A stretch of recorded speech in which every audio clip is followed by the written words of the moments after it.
인간은 하루 평균 150번 정도의 선택을 하면서 살아갑니다. 그런데 대부분의 사람은 선택할 때 90% 이상 습관의 영향을 받는다고 합니다. 즉, 익숙한 대로 혹은 해오던 대로 선택하는 경우가 많다는 이야기입니다. 우리 교회는 가장 올바른 것을 선택하는 능력인 식별을 신자들에게 알려줍니다. 식별은 일상의 순간을 진지하게 바라보고 스스로에게 질문을 던지면서 삶의 중요한 선택을 지혜롭게 할 수 있도록 이끌어줍니다. 오늘은 그 식별을 주제로 한 책을 읽으면서 식별을 삶으로 살아낼 방법을 배워보겠습니다.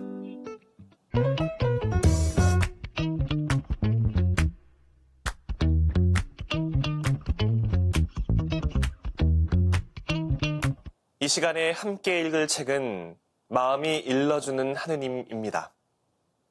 이 책은 프란치스코 교황이 선출된 후 식별에 대해 가르친 내용을 담고 있습니다. 수요일 일반 아련에서 한 교육 내용과 문서와 연설 중 식별을 주제로 한 부분을 발췌해 독자들을 식별의 길로 초대합니다. 책을 읽다 보면 어렵게만 느껴졌던 식별을 이해하게 되고 실천할 용기까지 갖게 됩니다. 이 책은 프란치스코 교황의 가르침을 하나로 엮었는데요. 그 작업을 한 자코모 코스타 신부님은 이탈리아 제노바에서 태어났습니다.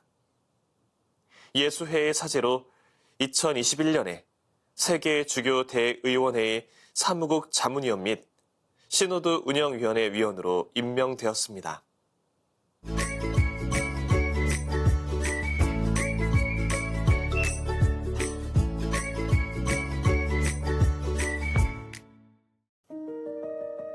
최후의 심판에서 하느님은 우리를 대상으로 커다란 식별을 하실 것입니다.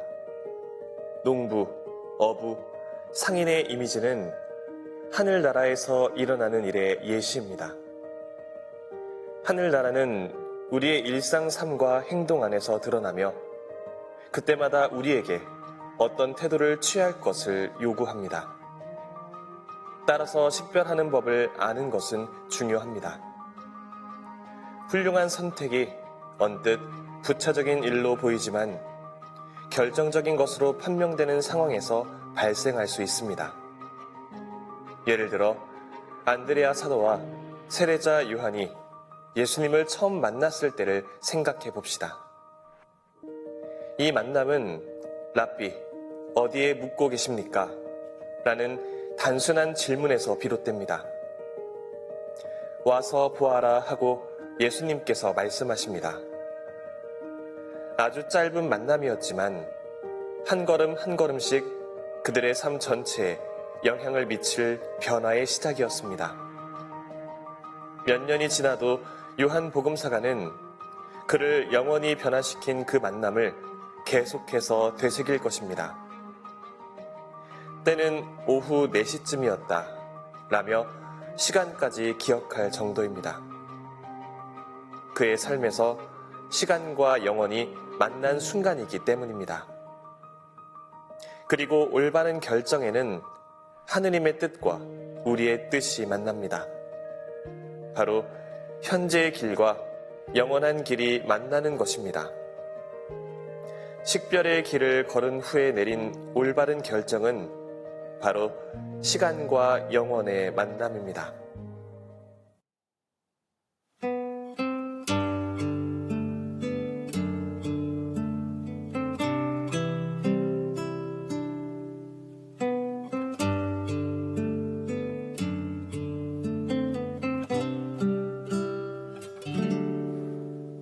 그리스도의 빵을 떼어주시고 그리스도의 잔을 나눠주시며 부족한 나를 위해서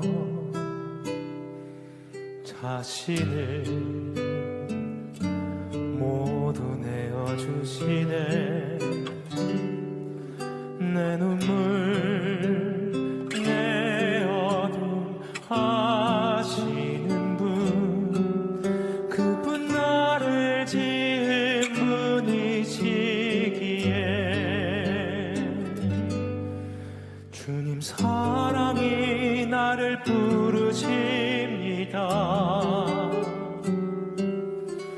주님 사랑이 나를 채워줍니다. 주님 사랑이 나를 기다립니다. 주님 안에서 머무르라 합니다.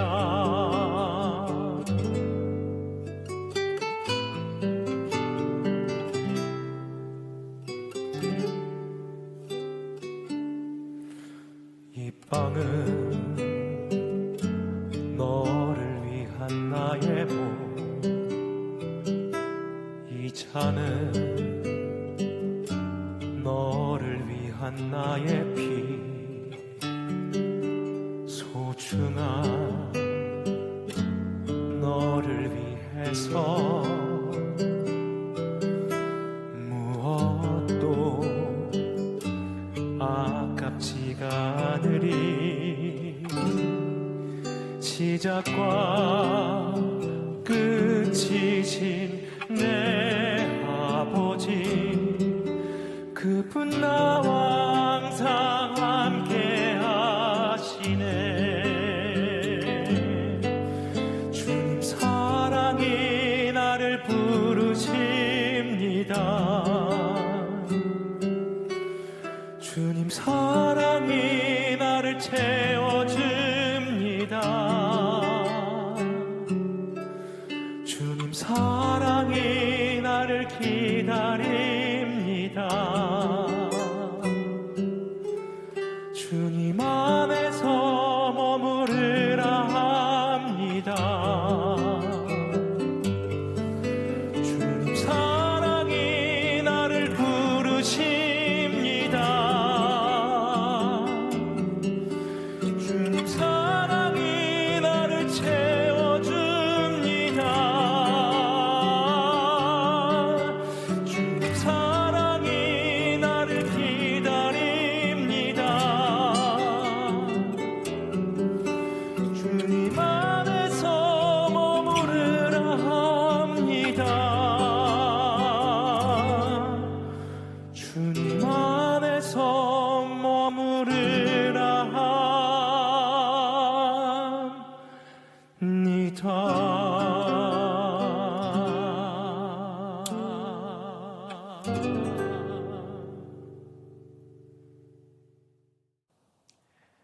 식별은 우리 마음 안에 머물고 계시는 하느님을 제대로 만나는 방법입니다.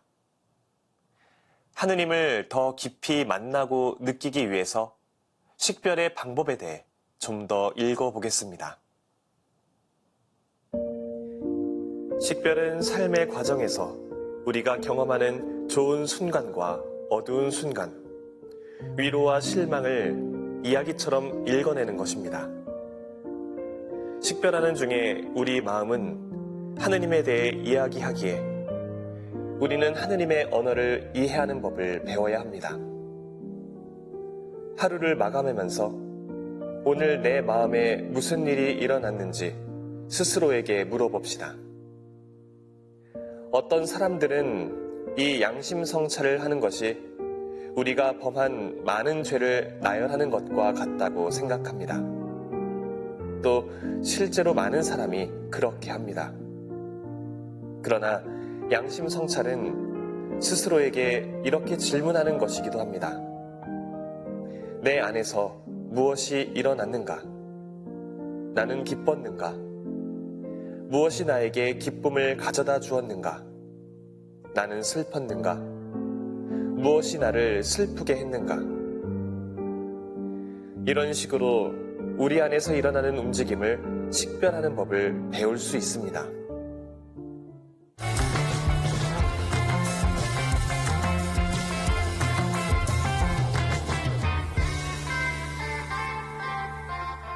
마음이 일러주는 하느님은 프란시스코 교황님께서 교황으로 선출된 이후 첫 10년 동안 식별에 대해 가르친 내용들을 담은 책입니다.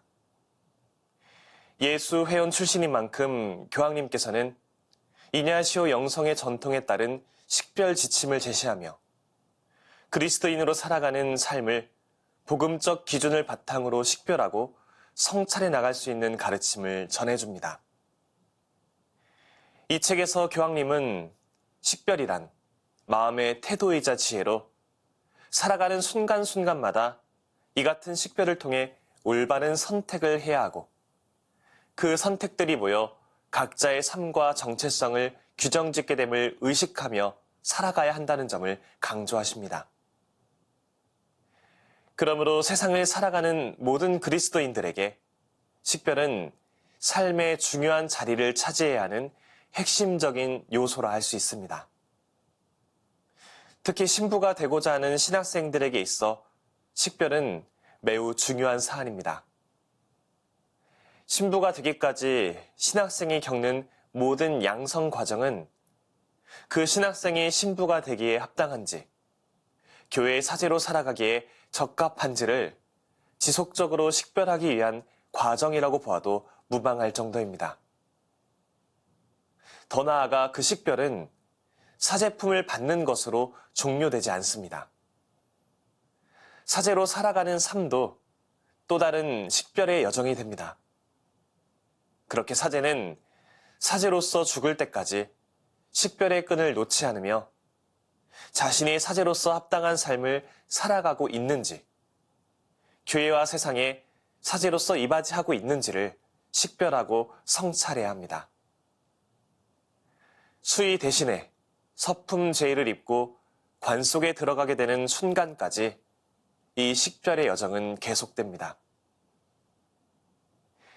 이러한 맥락에서 저는 프란시스코 교황님의 식별에 대한 가르침의 핵심이기도 한 이냐시오 영신수련을 바탕으로 삼아서 진행했던 부제품을 1년 앞둔 시점에 참여한 한 달간의 이냐시오 영신수련 대침묵 피정 때의 기억을 떠올려 보았습니다. 한 달 영신수련 피정 중에는 지도 신부님의 인도에 따라 매 주차마다 예수님의 탄생부터 공생활, 순환과 죽음, 부활과 승천에 이르는 예수님의 지상 여정을 묵상하며 저의 마음을 들여다보는 시간을 갖습니다. 저 역시도 대학원 2학년 과정을 마치고 이 영신수련 과정에 참여했습니다. 그렇게 피정 안에서 묵상을 해나가는 과정 중 피정 3주차에 접어들어 예수님의 순환과 죽음을 묵상하며 제가 저지른 죄들을 바라보는 시간을 가졌습니다. 이는 저의 일생 동안의 모든 죄와 잘못을 총체적으로 살피는 시간으로 이전의 2주 동안의 피정 기간은 예수님의 탄생부터 공생활까지를 바탕으로 희망과 영광으로 가득한 묵상을 주로 해왔었다면 3주 차에는 주님의 순환과 죽음에 대한 묵상을 기반으로 제가 그동안 주님 앞에 저지른 모든 죄를 적나라하게 마주하고 이 모든 묵상의 결과를 주님 앞에 내어 맡기는 시간을 갖습니다. 이를 위해 이제껏 제대로 또 본격적으로 들여다본 적 없었던 저 자신의 내면 가장 깊은 곳을 들여다보면서 너무나 고통스러워했던 기억이 아직까지도 생생합니다. 마치 저의 마음을 하나의 밭으로 본다면 그 밭에 심겨진 작물을 억지로 뽑으며 온통 헤집어 놓은 것 같은 어려움을 느꼈습니다. 그렇게 한 달 피정 이후 다시 겪지 않을 것 같던 당시의 마음의 고통을 사제가 되어서도 종종 느끼곤 합니다. 바로 수많은 교우분들의 고해성사를 들어드리는 일을 뒤로하고 제가 직접 고해성사를 볼 때입니다. 특히 사제품을 받고 나서 처음 고해성사를 드릴 때의 기억이 아직까지도 생생하게 남아있습니다. 가장 가까운 동기 신부의 본당까지 방문하여 고해성사를 드렸는데 이 시간을 통해 한 달 피정 이후 오랜만에 저의 내면 깊은 곳에 자리 잡은 그간 외면해왔던 저와 주님만이 알고 있는 저의 민낯을 들여다보게 되었습니다. 모든 것을 다 아시는 주님이라는 사실을 인지하고 있으면서도 저의 내면 깊은 곳을 주님 앞에 낱낱이 드러내는 작업이 정말로 쉽지 않음을 새삼 깨닫게 되었던 때이기도 합니다. 그래서 저는 사제로 살아가는 삶의 모든 순간을 이냐시오 영신수련 대치묵 피정 때와 다르지 않은, 나아가 신학생으로 지내온 10년의 세월 동안 겪은 식별의 과정과 다르지 않은, 사제로서 챙겨야 하는 새로운 식별의 여정으로 받아들이기 위해 애쓰고 있습니다. 그렇게 저는 식별을 통해 저의 개인적인 고통을 넘어서 세상에 만연한 고통과 슬픔을 의식하고 알아차릴 수 있는 계기로 받아들이게 됩니다. 그리고 세상의 고통 안에 담긴 예수님께서 몸소 겪어나갔던 고통, 또 우리의 고통을 마주하는 하느님께서 느끼실 그 고통을 감히 가늠해보며 체감하게 됩니다. 다시 한번 식별에 대한 프란치스코 교황님의 가르침을 되새겨봅니다. 우리는 식별을 통해 삶의 매 순간마다 밀려오는 선택의 기로 앞에서 주님께서 바라실 올바른 선택을 해야 하고, 그 선택들이 모여 각자의 삶과 정체성을 규정짓게 되며, 그렇게 규정된 삶이 모여 이 세상을 꾸리고 하느님 나라의 도래에 이바지할 수 있게 됨을 의식하며 살아가야 합니다. 시청자 여러분께서도 마음이 일러주는 하느님을 통해 내 삶을 주님의 뜻에 맞추어 식별해보고 주님의 의지에 따라 의식해보는 과정을 겪어보시길 바랍니다. 우리는 오직 자유 안에서만 사랑할 수 있습니다. 그러기에 주님은 우리를 자유롭게 창조하셨고 우리가 그분을 거부할 수 있는 자유도 주셨습니다. 우리가 가장 소중하게 여기는 것을 그분께 드리려는 마음을 품고 있어야 합니다. 이를 통해 우리는 가능한 한 최선의 방식으로 진리 안에서 살 수 있습니다. 하느님께서 우리에게 주신 선물이자 그분의 조건 없는 선하심의 표지로서 우리 삶뿐만 아니라 모든 역사가 그분의 자비로운 손안에 있음을 알게 됩니다. 이 점을 인식하는 것은 좋은 의사결정의 기본입니다. 그리고 우리가 건강이나 미래, 사랑하는 사람과의 계획 등 우리 힘으로 통제하거나 예측할 수 없는 것에 노심초사하지 않게 합니다. 중요한 것은 우리를 무한히 사랑하시고 우리가 그분과 함께 놀랍고 영원한 것을 지을 수 있음을 아시는 우주의 주님께 우리의 신뢰를 두는 것입니다. 인간은 미래에 대한 불확실성을 느낄 때 두려움을 마주하게 됩니다. 하지만 두려움은 우리를 좋은 길로 이끄는 대신 제자리에 머물게 만듭니다. 우리가 마음 안에서 들려오는 하느님의 목소리에 귀를 기울이면 올바른 선택을 할 수 있게 되고, 또 그 목소리가 우리를 바른 길로 이끌어줄 것입니다. 저는 다음 시간에 새로운 책으로 돌아오겠습니다. 평범한 일상 속에서 지혜를 발견하는 시간, 책. 지금까지 함께 해주신 여러분 감사합니다.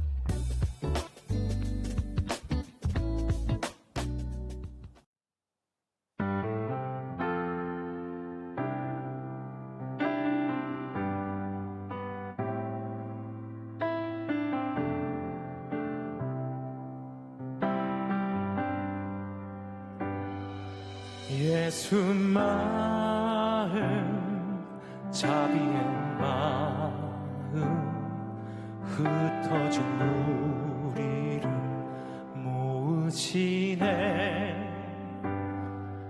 황량한 세상 세상 굶주린 우리 위해 크신 권능을 보이셨네.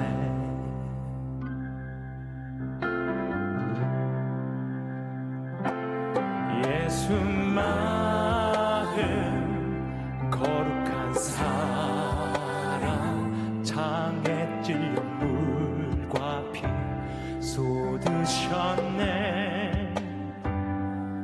그 크신 권능 깊숙이 감추시고 약한 자 되어 홀로 죽으셨네. 우릴 살리셨네.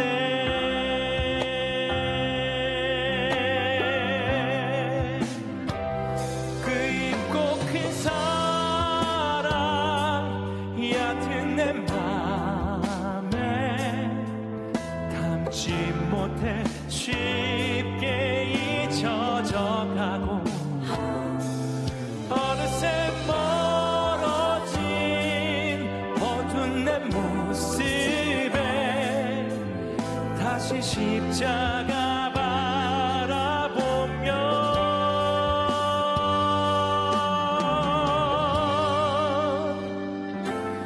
예수 마음 날 기다린 아픈 내 마음 살피시네.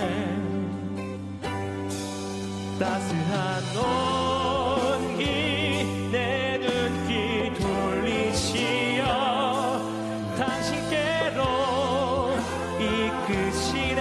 사랑으로 품어주시네.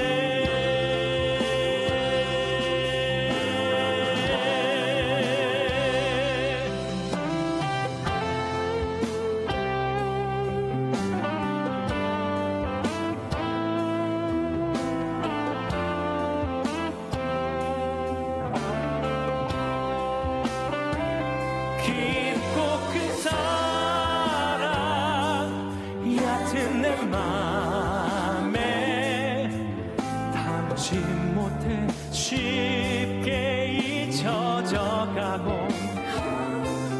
어느새 멀어진 어두운 내 모습에 다시 십자가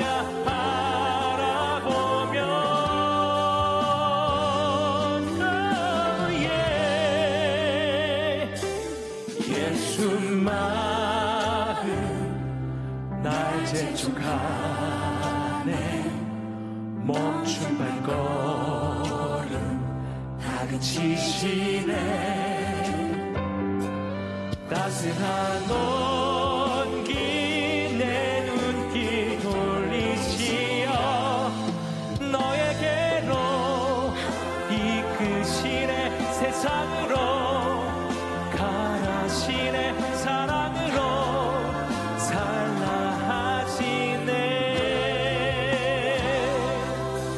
너에게로 이끄시네. 세상으로 가라시네. 사랑으로 살라 하시네.